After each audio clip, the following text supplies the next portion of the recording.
Un bras de fer oppose la communauté africaine de Belgique aux autorités du Royaume. Plus d'une centaine de personnes ont manifesté la semaine dernière à Bruxelles pour une reconnaissance officielle par les autorités belges d'une place Lumumba dans la commune d'Ixelles, en mémoire de Patrice Lumumba, une des principales figures de l'indépendance du Congo belge, actuelle République démocratique du Congo. Le rassemblement d'aujourd'hui est justifié par le fait que la Belgique ne veut pas voir son histoire coloniale en face. Quand on regarde les anciennes puissances coloniales, l'Allemagne avec la reconnaissance du génocide des Herero, les Britanniques avec la reconnaissance du massacre des Mao Mao, l'Italie avec la Libye, la France où le président Hollande a fait un discours en Algérie pour reconnaître tous les crimes qui ont été commis en Algérie. La Belgique aujourd'hui est amnésique, a décidé d'être amnésique. Aujourd'hui, ça fait plus de 3 ans que nous réclamons que cette place porte le nom de Lumumba. Et la commune d'Ixelles, dans lequel on trouve le quartier Matongé, le quartier africain, ne veut pas.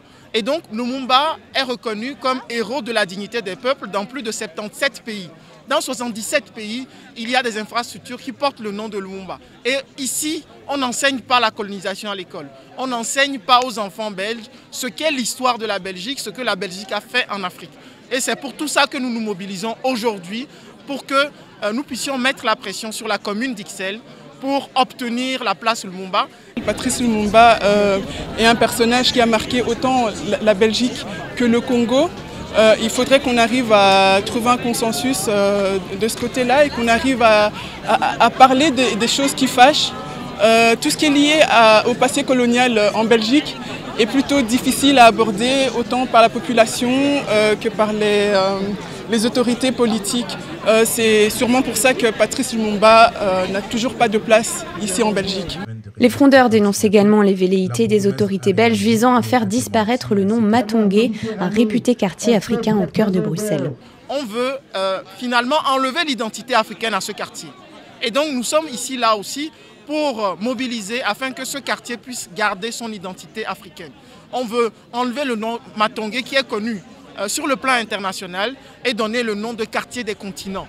Ce qui est aberrant parce que ce quartier a une histoire africaine, ce quartier a une identité africaine et nous luttons pour que ce quartier, pour l'identité des générations qui viennent, pour l'identité, la fierté, la dignité des Belges, tous les Belges de toutes les origines, qui estiment que c'est important que la Belgique garde son identité africaine, eh bien nous sommes là, tous ensemble, pour lutter pour ces 2 projets-là. Il n'y a rien dans les programmes scolaires. Après des pressions, ce qu'on a dit, on a dit que les enseignants peuvent, s'ils le souhaitent, enseigner avec une indication du programme qui est très très très légère. Et donc il n'y a pas d'obligation d'enseigner l'histoire qui unit l'Afrique à la Belgique. Il n'y a pas d'obligation. Et donc les enseignants par exemple préfèrent, et c'est aberrant, parce que l'histoire entre la Belgique et l'Afrique c'est 80 ans d'histoire. Les enseignants préfèrent aller enseigner la colonisation en Amérique du Sud. C'est quand même extraordinaire. Vous voyez, regardez les gens, ils sont de différentes origines. Ils ne sont pas seulement africains, ils ne sont pas seulement d'origine africaine. Cette histoire tient à cœur à beaucoup de Belges. Oui, les autorités disent qu'ils ne vont pas changer le nom de Matongé. Mais ce qui est en train de se passer, c'est une disparition. Donc petit à petit, c'est la disparition de tout ce qu'on a connu ici à Matongé, les quartiers, les bars, les salons de coiffure, tout ce qui fait que Matongé est Matongé. C'est ce qu'on nous refuse actuellement. Par le changement de nom en quartier des continents, c'est un peu ce qui se passe à l'heure actuelle. Pour les observateurs de la politique belgo-congolaise, la Belgique a malgré tout sa part de responsabilité dans l'assassinat de Patrice Lumumba, même si elle s'obstine à refouler la vérité. Le Congo a toujours refusé de développer une élite. Il a toujours refusé d'instruire les Congolais. Le plus grand dégât de mon livre, L'assassinat de Lumumba, est que, en fait, maintenant il est tout à fait clair pour le monde que le sang de Lumumba est une tache sur le blason de la Belgique. Je me suis réalisé qu'en fait, cet assassinat est un moment charnière dans l'histoire, pas seulement du Congo, mais même du Centrafrique et même de l'Afrique au complet.